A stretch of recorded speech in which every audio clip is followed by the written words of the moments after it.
नमस्कार दोस्तों।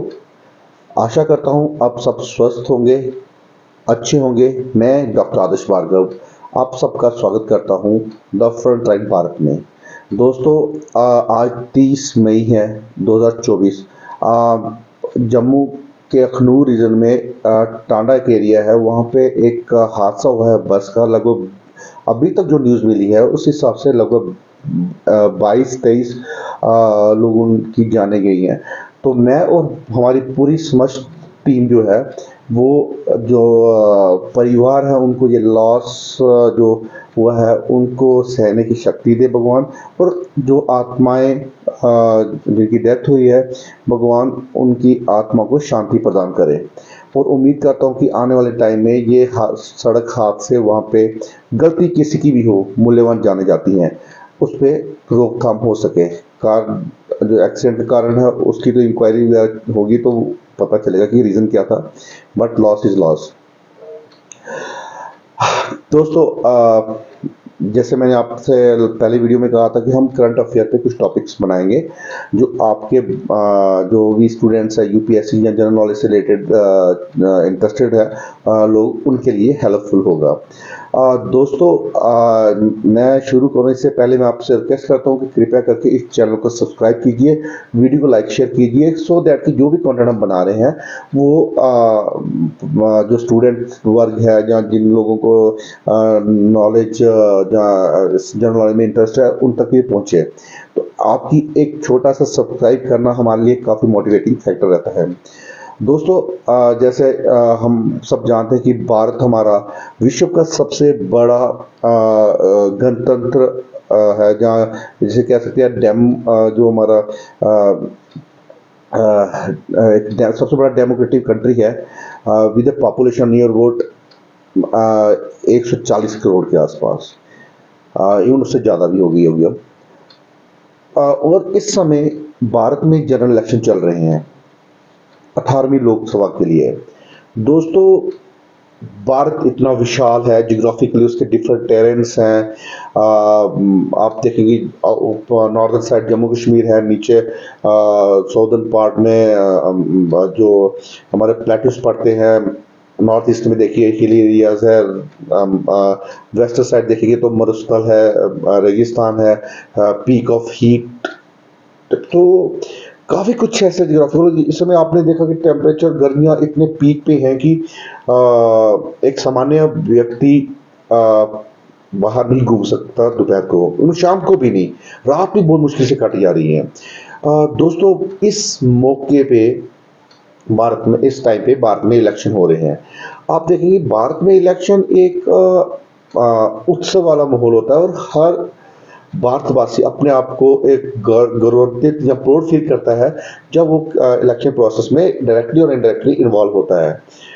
कुछ समय पहले तक शायद इतना हम लोग इलेक्शन को सीरियस नहीं लेते थे, बट अब जैसे youth, India is country of youth, युवाओं का देश है और हर भारतीय अपने आप की एक संवैधानिक ड्यूटी मानता है, कॉन्स्टिट्यूशनल ड्यूटी मानता है कि हमें कंट्रीब्यूट करना है सरकार के गठन में। दोस्तों, मगर इतना बड़ा देश, इतना बड़ा इवेंट है इलेक्शन कराना, सरकार बनाना, इसको कौन संचालित करता है? वो है इलेक्शन कमीशन ऑफ इंडिया, जहाँ जिसे हम कह सकते हैं भारत निर्वाचन आयोग। दोस्तों, मैं इसके बारे में भी थोड़ा ब्रीफ में छोटा सा आपको बताना चाहता हूँ कि ये संस्था है क्या है, इलेक्शन कमीशन ऑफ इंडिया है क्या है, कैसे काम करता है, इसकी ड्यूटीज क्या है, कब ये बनाया गया था। दोस्तों, जो इलेक्शन कमीशन ऑफ इंडिया है इसका गठन हुआ था 25 जनवरी 1950 को। इस कॉन्स्टिट्यूशनल बॉडी है ये और बनाया गया था by the constitution of India के दायरे में रहते हुए to conduct the free and fair election in India. जो इलेक्शन कमीशन, जो अपना इलेक्शन कमीशन है, ये इसको हेड करते हैं, एक होते हैं चीफ इलेक्शन कमिश्नर और उसके साथ 2 इलेक्शन कमिश्नर्स होते हैं। अब इसका जो संरचना हुई थी उसके बारे में आप लोगों से करूंगा कि 1950 से लेकर 1989 तक ये सिंगल मेंबर बॉडी थी, और इसका जो संचालन करते थे वो हमारे चीफ इलेक्शन कमिश्नर थे। But election commission amendment act 1989 के बाद इसमें इसको मल्टी मेंबर बनाया गया। मल्टी मेंबर बनाने में क्या था कि इसमें 2 एडिशनल मेंबर ऐड किए गए थे।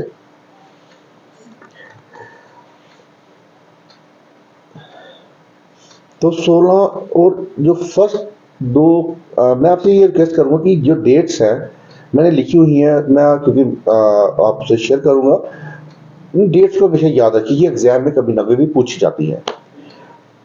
तो 16 अक्टूबर 89 को फर्स्ट अपॉइंटमेंट हुई थी हमारी, जो 2 एड ऑन इलेक्शन कमीशन हुए थे। बट 1 जनवरी 1990 को 90 को इलेक्शन कमीशन की पोस्ट फिर अबॉलिश कर दी गई थी। रीजन मुझे नहीं पता है। द इलेक्शन कमीशन की पोस्ट फिर क्रिएट की गई, उसमें बना इलेक्शन कमीशन को जो बॉडी को बनाया गया 3 मेंबर अगेन ऑन 1 अक्टूबर 1993। दोस्तों, जैसे मैं बताना चाहता हूँ कि इलेक्शन कमीशन का हेड ऑफिस वो है निर्वाचन सदन न्यू दिल्ली में है, और इसको हेड करते हैं चीफ इलेक्शन कमिश्नर, और 2 इलेक्शन कमिश्नर भी होते हैं, प्लस उनको जो हेल्प के लिए रहते हैं हमारे पास डायरेक्टर जनरल्स रहते हैं, प्रिंसिपल सेक्रेटरीज रहते हैं, हमारे पास सेक्रेटरीज रहते हैं। They are all bureaucrats, IAS की तरफ से आएंगे, आईआरएस की तरफ से आएंगे, तो ये करते हैं। मैं आपको बताना चाहता हूं कि चीफ इलेक्शन कमिश्नर के पास ओवर रूलिंग की पावर नहीं है। वो कोई भी फैसला लेगा वो by following majority rule of among the 3 members होगा। ये एक बहुत बड़ा इंपॉर्टेंट पॉइंट कि ओवर रूलिंग की पावर्स नहीं है चीफ इलेक्शन कमीशन के पास भी। स्टेट लेवल पे और या यूनियन टेरिटरी लेवल पे इलेक्शन कमिश्नर को जो हेल्प करते हैं वो करते हैं चीफ इलेक्टोरल ऑफिसर, और वो स्टेट मिशनरी होती है, जैसे कि स्टेट और यूनियन में यूनियन टेरिटरी में उसको इन्वॉल्व करके ये हम बनाते हैं। ये कोई भी इलेक्शन सुचारू रूप से चलता है। ऐसे डिस्ट्रिक्ट लेवल पे है डिस्ट्रिक्ट मजिस्ट्रेट या district collectors, electoral registration officers and returning officer performing करते हैं वो अपने इलेक्शन ड्यूटी जो भी उनको टाइमली डिप्यूट की जाती है।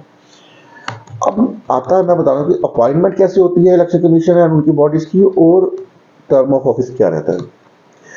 दोस्तों, appointment of election commissioner prescribed in the election commissioner and the other election commissioner appointment conditions of service and term of office act 2023, जिसका प्रावधान में है कि सेक्शन 7 ऑफ द एक्ट वो बताता है कि इलेक्शन कमीशन को अपॉइंट कौन कर सकता है। वो कर सकते हैं हमारे माननीय राष्ट्रपति भारत के, और बट उनको रिकमेंड करते हैं हमें सिलेक्शन कमेटी, जो कि हेड करते हैं भारत के प्रधानमंत्री। उनके साथ होंगे लीडर ऑफ ऑपोजिशन हमारे, प्लस एक यूनियन मिनिस्टर होंगे जिनको नॉमिनेट करते हैं हमारे माननीय प्रधानमंत्री जी। और जो टर्म रहता है चीफ इलेक्शन कमीशन का वो रहता है 6 साल का, और आजू 65 जो इनसे पहले आ जाए, ये टर्म रहता है एक चीफ इलेक्शन कमीशन का। और इलेक्शन कमीशन का टेन्योर 6 साल का रहता है, बट एज रहती है 62 ईयर्स। वहां पे चीफ इलेक्शन कमीशन के 65। दोस्तों, जो चीफ इलेक्शन कमिश्नर है उनको अगर कभी हटाना पड़ता है तो वो इम्पीचमेंट प्रोसेस ही है, महाभियोग कहते हैं इसे। 2/3 मेजॉरिटी चाहिए होती है लोकसभा राज्यसभा में, और और सेम रहता है इलेक्शन कमिश्नर के लिए, नहीं, उनकी वोटिंग जो होगी इलेक्शन कमीशन के लिए लोकसभा और राज्यसभा में इम्पीचमेंट के द्वारा ही हटाया जा सकता है। दोस्तों, मगर जो इलेक्शन कमिश्नर हैं उनको हटाया जा सकता है बाय प्रेसिडेंट ऑफ इंडिया और recommendation of chief election commissioner. यहां तक समझ आया? अब पावर्स क्या क्या दी गई हैं द इलेक्शन कमीशन। मैंने बताया जैसे इलेक्शन कमीशन ऑफ इंडिया का मेन है कि भारत में फ्री और निष्पक्ष इलेक्शन करवाने हैं, फ्री एंड फेयर इलेक्शन। ऐसे ही नेशनल इलेक्शन भी होते हैं, लेजिस्लेटिव इलेक्शन भी होते हैं, स्टेट काउंसिल इलेक्शन भी होते हैं। इनके साथ साथ office of the president and vice president election भी हमारे यही करवाते हैं, इलेक्शन कमीशन ऑफ इंडिया करवाते हैं। इलेक्शन कमीशन करता है, जो फंक्शनिंग रहती है वो आर्टिकल 324 के अंडर वो काम करते हैं, जो प्रावधान भारतीय संविधान उनको देते हैं। द इलेक्शन कमीशन डिसाइड करता है कि कहाँ पे कब इलेक्शन होने हैं, date of filing of nomination, voting, counting and announcement of the result. ये मॉडल कोड ऑफ कंडक्ट भी डिक्लेयर करते हैं। जैसे ही इलेक्शन की डेट्स अनाउंस होती है, मॉडल कोड ऑफ कंडक्ट वहां पे लगा दिया जाता है। सबसे पहला जो मॉडल कोड ऑफ कंडक्शन था वो लगा था 1971 में for the 5th Lok Sabha election थे वो। एंड टाइम के साथ साथ अगेन इसमें बदलाव आते गए हैं। और साथ ही इलेक्शन कमीशन ऑफ इंडिया वो गाइडलाइन इशू करता है पॉलिटिकल पार्टी को, कैंडिडेट्स के लिए भी ड्यूरिंग इलेक्शन पीरियड्स। कोई भी वायलेशन होती है कोड ऑफ कंडक्ट की, उसके जहाँ पार्टिस करती हैं, जहाँ जो मेंबर्स हैं जो इलेक्शन में कॉन्टेस्ट कर रहे होते हैं कैंडिडेट्स, उनको वो भी किसी अगर पाए जाते हैं कि वो उन्होंने कोड ऑफ कंडक्ट की जो उसको फॉलो नहीं किया, जहाँ मिसयूज किया, जहाँ कोई इलीगल माल प्रैक्टिस में वो इन्वॉल्व पाए जाते हैं, तो उनके अगेंस्ट जो भी एक्शन लेना होता है वो हमारा चीफ इलेक्शन कमीशन जो अपने इलेक्शन कमीशन ऑफ इंडिया लेते हैं। 1989 में पॉलिटिकल पार्टीज को रजिस्ट्रेशन का लॉ बनाया गया था एंड पॉलिटिकल पार्टीज को नेशनल, स्टेट, रीजनल पार्टीज में डिवाइड किया गया। इलेक्शन कमीशन ही अलॉट करते हैं सिंबल्स पॉलिटिकल पार्टीज को। और देखा जाए जब पॉलिटिकल पार्टी सिंबल अलॉट हो रहे होते हैं तो कभी भी एक सिंबल दो पॉलिटिकल पार्टीज को इशू नहीं किया जाता, चाहे वो पार्टी दूसरी पार्टी उस एरिया में इलेक्शन लड़ रही हो या नहीं लड़ रही हो, बट सिंबल सेम नहीं हो सकता भारत में। इलेक्शन कमीशन ऑफ इंडिया वो इलेक्टोरल रोल्स बनाते हैं, अपडेट करते हैं वोटर लिस्ट को टू प्रिवेंट जो फ्रॉड होते हैं इलेक्शन में। पहले हम मूवीज में देखते थे जहाँ कहीं पे सुना जाता था कि इम्पर्सनेशन, कोई आके आपका वोट दे रहा है। तो इलेक्टोरल फोटो आई कार्ड 1993 में इंडक्ट किया गया, EPIC कहते हैं इसको। बट किस कंडीशन में कुछ लीगल डॉक्यूमेंट्स जैसे राशन कार्ड को भी कुछ स्थानों पे अभी भी मान्यता दी जाती है। इलेक्शन कमीशन को पावर है कोई भी ड्यूरिंग इलेक्शन एग्जिट पोल या ऐसे कुछ जो पब्लिकेशन ट्रेंड को हैम्पर करते हैं, जहाँ उनको इन्फ्लुएंस करते हैं, इनको बैन कर सकते हैं या काफी इवन एग्जिट पोल को तो टिल वोटिंग तक बैन किया गया होगा।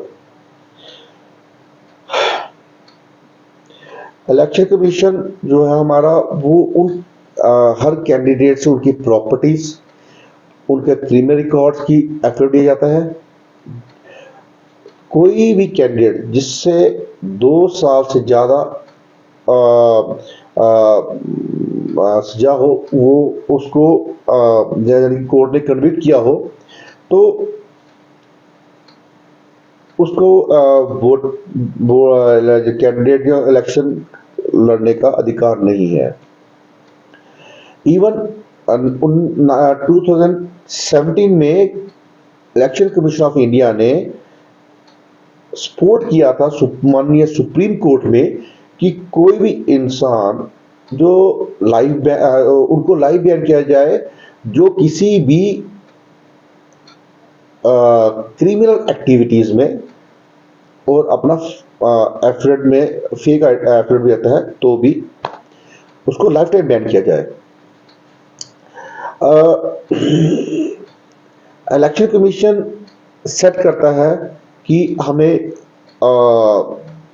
लिमिट्स कितना एक्सपेंडिचर कर सकते हैं, कैंडिडेट या पॉलिटिकल पार्टीज कितना एक्सपेंडिचर कर सकती है। Election commission of India appoints Indian revenue services from the income tax department as election observer. जो इलेक्शन कमीशन है वो पूरे कैंडिडेट से उनकी चल अचल संपत्ति का पूरा एफिडेविट लेते हैं और उनको स्क्रूटनाइज किया जाता है time to time after submitting document, जब वो नॉमिनेशन के डॉक्यूमेंट्स हैं, और उनकी पूरे एक्सपेंसेस का पूरा रखा जाता है with in 30 days of declaration of the result. ये अधिकार हमारे इलेक्शन कमीशन ऑफ इंडिया को है।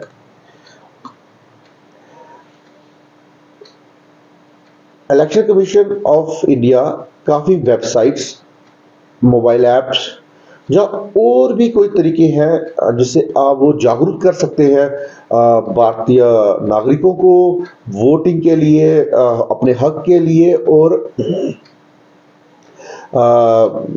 जैसे कि हमें वोट क्यों करना है, तो शिक्षा के लिए वो ये कई कैंपेन्स रन करती है इलेक्शन कमीशन ऑफ इंडिया। अब मैं वोटिंग के तरीके बताना चाहता हूँ कि इंडिया में वोटिंग इस समय होती है इलेक्ट्रॉनिक वोटिंग मशीन से, और प्रोविजन है हमारे पोस्टल वोटिंग एंड कुछ स्पेशल अरेंजमेंट किए जाते हैं डिसेबल्ड जो लोग उनके लिए। जो इलेक्ट्रॉनिक वोटिंग मशीन है इसको सबसे पहले यूज किया गया था पारावूर केरला में 1982 में एज ए ट्रायल मोड। उसके बाद जब लगा कि ठीक है डिफरेंट ट्रायल मोड के बाद इट्स डूइंग गुड, तो इसको फिर प्रॉपर्ली इंडक्ट किया गया। जो ईवीएम है वो मैन्युफैक्चर्ड होती है भारत में पब्लिक सेक्टर अंडरटेकिंग्स हैं जिनका नाम है Bharat electronics and electronic corporation of India. ये दोनों कंपनी है जो ईवीएम को संचालित या बनाती है, नियंत्रित करती है। दोस्तों, गवर्नमेंट ने इलेक्शन कमीशन ने voter verified paper audit trail का भी या वीवीपैट किया था introduce in the bypoll in A bypoll 2013 सितंबर में नोक्सी, ये एक असेंबली कॉन्स्टिट्यूंसी है इन नागालैंड, वहाँ पे वीवीपैट का इन्होंने परीक्षण किया था और लेटर काफ़ी लेजिस्लेटिव इलेक्शंस में भी इसको यूज किया गया था। एंड जो हमारी 8 लोकसभा कॉन्स्टिट्यूंसी में 2014 के लोकसभा इलेक्शन में भी किया गया इस्तेमाल वीवीपैट का। दोस्तों, 2014 में नोटा का प्रावधान किया गया।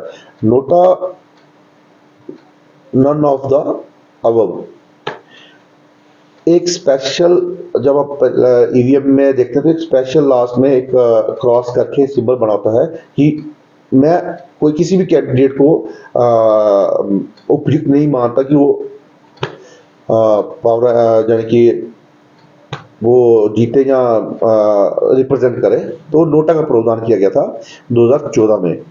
और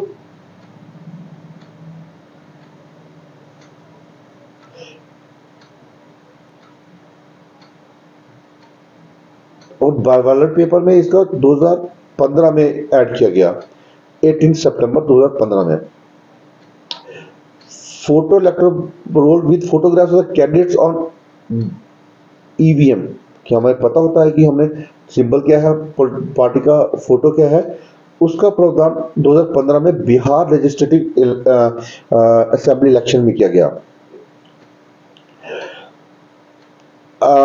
मैं यहाँ पे आपसे शेयर करना चाहता हूँ कि 3 जून 2017 में इलेक्शन कमीशन ऑफ इंडिया ने हैकेथॉन बुलाई। हैकेथॉन मीन कि उन्होंने सब लोगों को आमंत्रित किया जो आईटी सेक्टर से थे, पॉलिटिकल पार्टी से थे, जो कि हमारी ईवीएम और वीवीपैट मशीन को अगर हैक होती है तो डिमॉन्स्ट्रेट कीजिए। दोस्तों, आपने देखा होगा कि काफ़ी पॉलिटिकल पार्टीज, कुछ मीडिया हाउसेस भी हमेशा ईवीएम पे क्वेश्चन मार्क करते रहते थे। तो इसी के संदर्भ में 2017 में 3 जून को हैकेथॉन का एक इलेक्शन कमीशन ने लोगों को बुलाया था। बट अनफॉर्चुनेटली कोई भी इतना जो अपने दावों में थे, कोई भी आपस प्रूव नहीं कर पाया कि ये मशीनें हैक होती है नहीं होती है, सब फेल रहे। जो पोस्टल वोटिंग है वो कुछ यानी कि electronic transmitted postal ballot paper से होती है, और इसके लिए कुछ टर्म एंड कंडीशंस अप्लाई है कि ये कौन कौन कर सकता है। ये कर सकते हैं आर्म फोर्सेस या उनके संबंधित रिश्तेदार, गवर्नमेंट एम्प्लॉय जो बाहर अब्रॉड में विदेशों में वर्क कर रहे हैं, उनके लिए प्रावधान है। और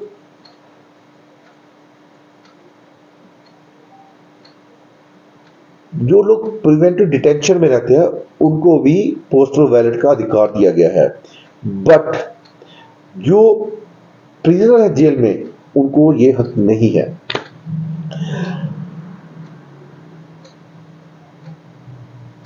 अब इलेक्शन कमीशन ऑफ इंडिया ने कुछ लोग, जैसे कोई 80 साल से ऊपर है, बुजुर्ग है या फिजिकली चैलेंज है, उनको भी वोट फ्रॉम द होम का राइट दिया गया है।